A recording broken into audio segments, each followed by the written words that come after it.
following questions. Read through them quietly to yourself. As you are taking notes, make sure to pause this video in order to answer these questions. Now let's get started on the history of Forex. Starting with the bartering system. In the bartering system, people exchanged goods for services. People typically traded things such as livestock, skills, talents, grains, and agriculture, and even people. With the bartering system, people traded things they didn't need for things they wanted or needed. For example, the hunter might trade 10 rabbits to the carpenter for the carpenter's promise to fix his roof. The bartering system may have been very easy to establish. However, it was very much rigged with issues. For instance, what if you had something that no one else wanted? It would be very hard to exchange. The limited shelf life also presented an issue. If you were trading livestock or agriculture, their condition depended on their age and condition. For example, you wouldn't get very much money with a bunch of dying fruits and vegetables. Trying to transport those types of goods and services would put a huge demand on the trader. They would have to travel with a large barrage of people in order to care for their property that they wanted to exchange. Many times, goods would spoil and animals would often die during transport. There was also the issue of fairness in exchange. Both people would have to agree about what each wanted before the exchange could be done. Another issue was trying to do business in small increments. Most things had to be traded in bulk. Eventually, the bartering system was abandoned for a more intermediate. In ancient China, Africa, and India, they used cowrie shells. Trade in Japan was based on the koku, which was a unit of rice. The shekel was a specific weight of barley. Contrary to popular belief, precious metals have rarely been used outside of large societies in the form of trade due to them being very scarce and hard to mine. Gold in particular has only been used as currency for a few relatively brief periods in history.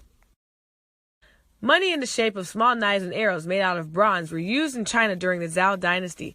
This form of money was quickly abandoned over time for something less prickly shaped and in the form of a circle, which later became some of the first coins. The first minted coins were created in Lydia in 700 BC, which is now modern-day Turkey. And by minted, I mean coins that were already pre-weighed and marked to show how much they weighed.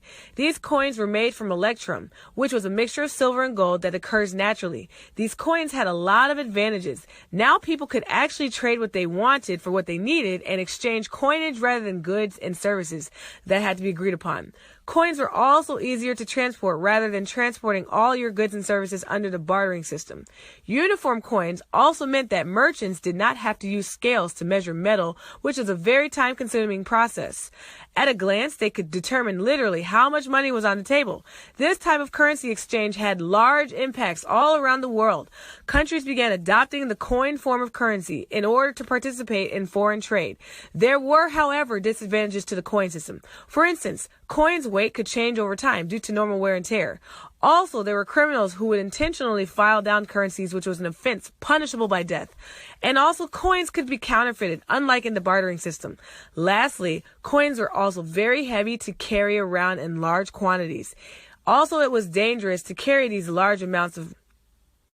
The Chinese invented paper money in the form of notes, or IOUs, around 700 AD. It became too cumbersome to carry around coins of different increments and weights. Eventually, the people of China allowed private institutions to store their gold and silver coins in exchange for certificates that correlated directly to what they personally had stored. These paper notes could then be easily exchanged back into electrum. The advantages to paper was it was very easy to transport due to it being light. Foreign trade became even easier now that you could give specific denominations of what you wanted to exchange. When Marco Polo visited China, he brought the idea of paper money back to Europe with him, where at the time the Italian florin, which was a type of coin, was universally accepted. Unfortunately, these papers could also be easily counterfeited. While these notes were supposed to be a representation of the money being stored, these institutions frequently issued more notes than they had gold and silver, which ultimately hurt the public's confidence in these institutions.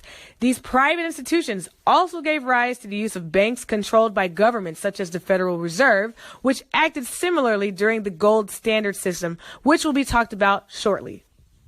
Paper money would not see popularity in the West until about the 1600s, when the bank institutions were created to store gold. Right before World War I, many countries began printing more paper money than they had gold. As a result, this caused a devaluing of their money. At one point, it got so bad in Germany that at one point people were burning wheelbarrows of paper money during the winter in order to stay warm. After World War I, many of the countries came back together to pick up the pieces of their currencies. They all agreed that the gold standard, where their currencies would all be backed by gold. For example, $1 would equal 1/2 ounce of gold. That's just an example. Again, this advantage was desirable because now it meant that people no longer had to carry their gold around with them. However, the problem was, if there was a net transfer of currency from one country to another, then the gold would also have to follow. You can already imagine that that was not the case and that did not happen. Also, all countries had to be on the same page and agree not to print money just because. As in the case of all of the other monetary systems, eventually countries began to abandon the gold standard during the Second World War, as they began to print a lot of money to fund their military projects. As they printed more money, the value of the gold to dollar ratio went down even more. After World War II, countries came together to determine a monetary trading system that would work. They wanted something that would allow them to trade and keep currency exchange rates fixed. Also, they wanted to keep all countries in this agreement from printing more money when they needed it.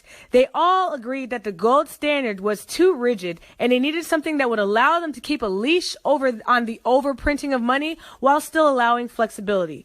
In 1944, 44 countries came together in the Bretton Woods, New Hampshire, to come up with a monetary system that would be advantageous to all countries that decided to participate in foreign trade. Because the U.S. held 2/3 of all the world's gold at that time, the U.S. dollar was then chosen to become the world reserve currency, which meant that each other country would then peg their money to the U.S. dollar, and the U.S. dollar would then be pegged to gold. Now, that we're not on that same system anymore. However, the U.S. dollar is still utilized as the world's reserve currency. As a result, in the actual Forex market, you will notice that the U.S. dollar has the highest amount of volume when it comes to trades because all countries tend to deal, well, not all countries, most countries tend to deal with the U.S. dollar when it comes to trading. And now you know why.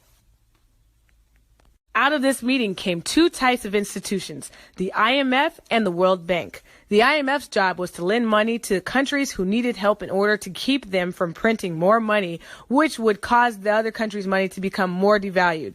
The World Bank's job was to lend money to the new developing countries that wanted to expand and build up their infrastructure. This was also an effort to keep them from just creating money. The Bretton Woods system severely constrained the U.S. economy as they were constantly lending out more U.S. dollars while their gold reserves were continuing to dwindle due to most countries requesting gold in exchange for their currency. In 1971, Richard Nixon announced that they would no longer honor the gold exchange and announced that he would be taking the U.S. dollar off of the gold standard. What a big shock to the world! Nowadays, many countries' currencies are not backed by anything of value anymore. Instead, currencies' values are now determined by the floating exchange rate. Floating exchange rate regimes are not influenced by the government, but instead through the forces of supply and demand in the foreign exchange market, also called the Forex market or FX. Because a currency's value in a floating exchange rate regime are determined by supply and demand, their value can change and change freely and are determined by the foreign exchange market. Some countries included in this managed floating exchange regime include the U.S., Canada, the Eurozone, and England.